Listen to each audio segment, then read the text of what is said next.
tidak ada pemikir di pemerintahan, tidak ada pengkaji budaya di pemerintahan, so easily katanya kita hanya mengadopsi nilai-nilai atau program-program, pernyataan-pernyataan luar tanpa ada filter atau screening di dalam bahasa kita mengkontekstualisasikannya.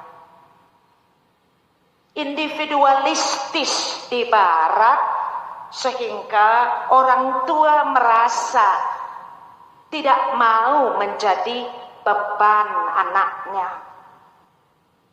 Anak-anak tamat dari SMA di Amerika diketawai oleh temannya jika mereka masih tinggal di rumah orang tuanya. Tapi kita sampai kawin pun ada tinggal di rumah orang tuanya. Di Amerika Anda tamat SMA, it is a time for you to get out, keluar dari rumah orang tuamu. Kemandirian anak-anak sudah diajarkan sejak kecil di budaya barat. Karena aku lebih lama di Amerika, aku bisa bicara tentang Amerika. Saya pikir Eropa tidak terlalu di dalam tamat SMA keluar dari rumah orang tua. Tapi baik Eropa baik Amerika, kemandirian kepada anak-anak sudah diajarkan sehingga anak-anak dari bayi tidak tidur sama orang tuanya. Nontonlah film-film itu. Ketika hamil mereka sudah menyiapkan satu kamar tidur. Kalau tidak punya uang saja, anak bayi tidur sama orang tuanya. Sejak bayi mereka sudah diajarkan berpisah dari awal. Tidak ada anak-anak yang bayi terus digendong-gendong orang tuanya. Itu cara kita. Coba lihat di film-film, ada ibu-ibu orang barat menimang-nimang anaknya seperti kita, mengayun-ngayunkan di ayunan. Mana ada? Kita itu terlalu menami-nami sehingga dari kecil anak sudah kita ajarkan harus bergantung pada orang tua. Individualis itu kemandirian itu di barat dari kecil sehingga hak asasi sangat kuat di sana karena dari kecil mereka sudah masing-masing diajarkan dia berdiri di atas kakinya sehingga dia juga mencari hak dan kewajibanku sebagai anak apa. Tidak ada merasa berdosa orang tua di barat jika mereka tidak mampu membayar uang kuliah anaknya. Di sini orang tua yang lebih sibuk tentang kuliah anaknya.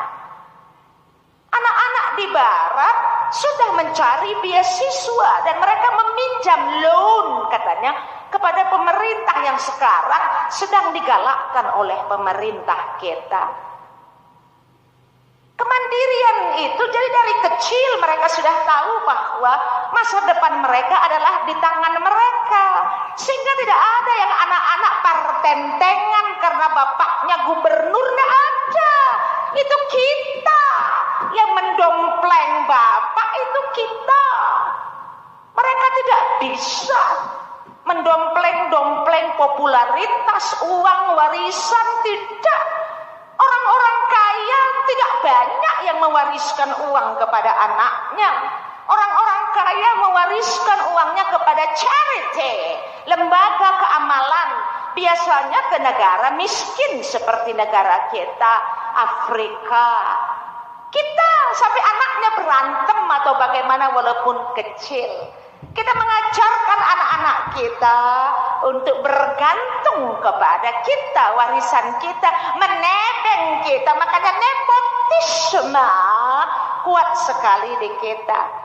Berani Anda di barat nepotisme, guru-guru nepotisme langsung dipecat. Di sini korupsi semuanya. Dan sampai sekarang serius saya pusing sekali lihat pekerja-pekerja di Indonesia. Mau marah udah tidak bisa lagi karena kita yang dianggap gila. Kerja 4 jam, duduknya 2 jam, ngobrolnya 1 jam. Itu Indonesia. Kalau di sana tidak bisa, Anda langsung dipecat. Karena apa? Tidak memenuhi standar-standar. Dan jangan tersinggung ketika pemerintah mengeluarkan apa yang kemarin semuanya menjadi demo-demo. Apa itu? Ombus-ombus. Ya bukan. Karena mau tidak mau pemerintah harus membuat standar yang lebih internasional for the sake of, supaya agar untuk kepentingan mengundang investor. Mengapa ini terjadi? Because dua budaya ini yang masih sangat seperti minyak dengan air. Mengerikan itu. Kalau di barat, orang-orang kalau investornya datang dari barat, nggak usah jauh-jauh, dari Cina saja. Atau Anda tanya kepada TKW, TKI kita yang bekerja di Hong Kong, yang bekerja di Korea Selatan, atau jangan lebih jauh dekat sama kita, bekerja di Malaysia, Kuala Lumpur atau Penang. Mereka sudah masuk ke wilayah ini. Why? Because Cina sih mengatur nagaron. Apa dalam arti Cina sih mengatur nagaron?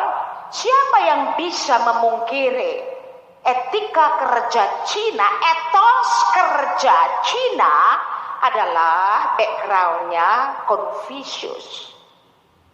Sebenarnya etos kerja kita bagi orang yang sudah Kristen, kalau kita GBKP lebih ngeri daripada itu. Karena Calvin sangat menghargai waktu.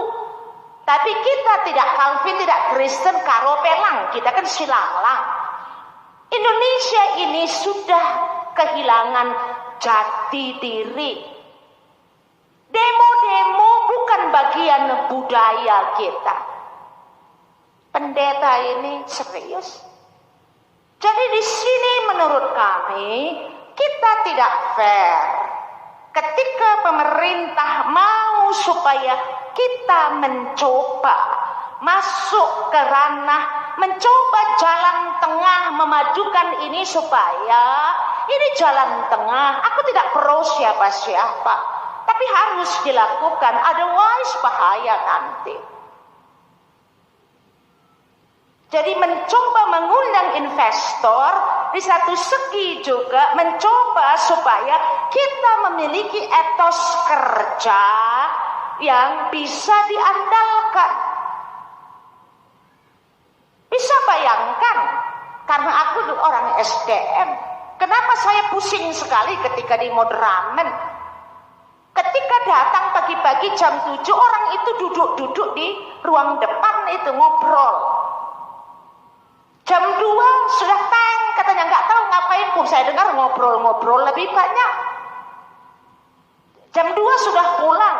Negara miskin kerja dari jam 9 sampai jam 2, negara kaya pun kerja dari jam 9 sampai jam 5. Di antara kerja jam 9 sampai jam 2, jam 10 pakai apa itu? Pakai coffee time. Padahal baru datang jam 8. Ketika tamu kita datang dari Amerika, dia bilang banyak kali makan-makan kalian ya. Memang itu budaya timur. Cina itu tukang makan, tapi juga tukang kerja.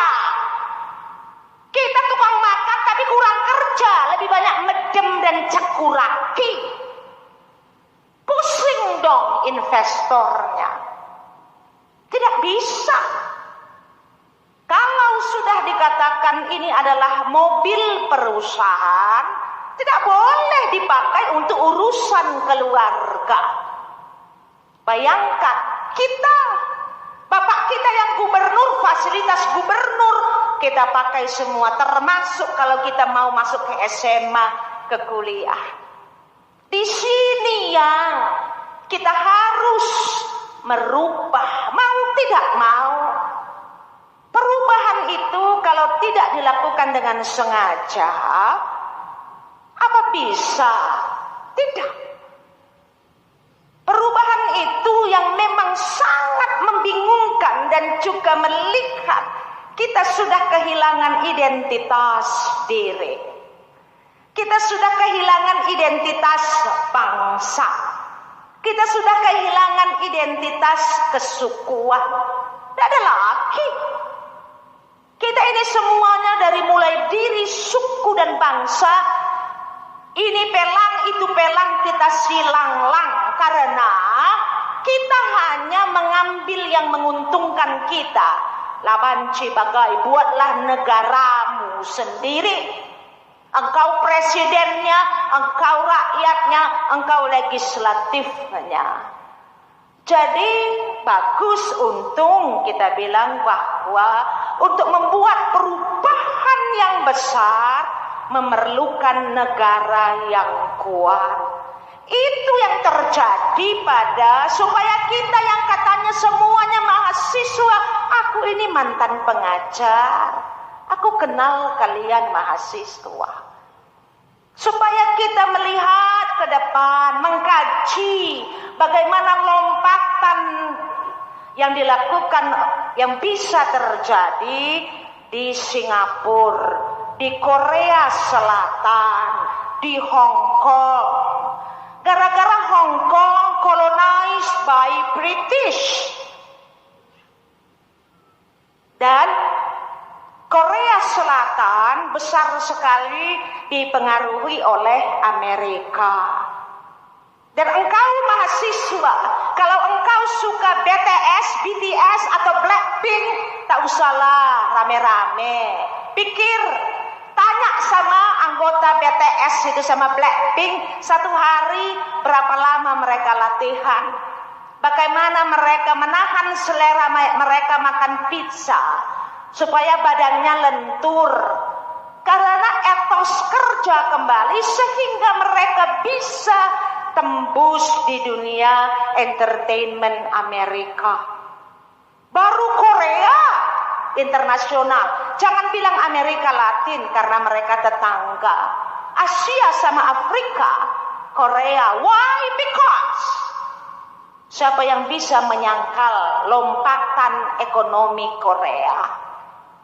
Dan mereka berbahasa Korea, tapi mereka berlatih dengan lidahnya yang made in kimchi, berupaya untuk bisa mengatakan hello, how are you? Dan ketika saya lihat senyum saya, karena saya kenal sama mereka dan saya berkimchi ria dengan orang-orang Korea di sana, bagaimana mereka mau tidak mau, kalau mereka tidak mengimprove dirinya, mereka akan tertinggal. Manja-manja seperti kita tidak laku. Dan ingat, kenapa di sini saya bilang kita harus berpikir dengan sangat open-minded, because Anda sudah pakai Apple, Anda sudah pakai Samsung. Itu artinya kita tidak bisa lagi menutup mata atau menghambat gerakan yang harus membuat kita masuk ke ranah etos kerja yang universal. Mau bilang apa? Pemerintah melihat dan gereja harus melihat. Apakah kita di dalam gereja, ini yang kami katakan, sehingga kalau gereja tidak menyiapkan di dalam ajarannya, di dalam teologianya, kemandirian tiap orang, akan bahaya sekali terjadi Gap antara perkembangan teknologi dengan perkembangan psikologis.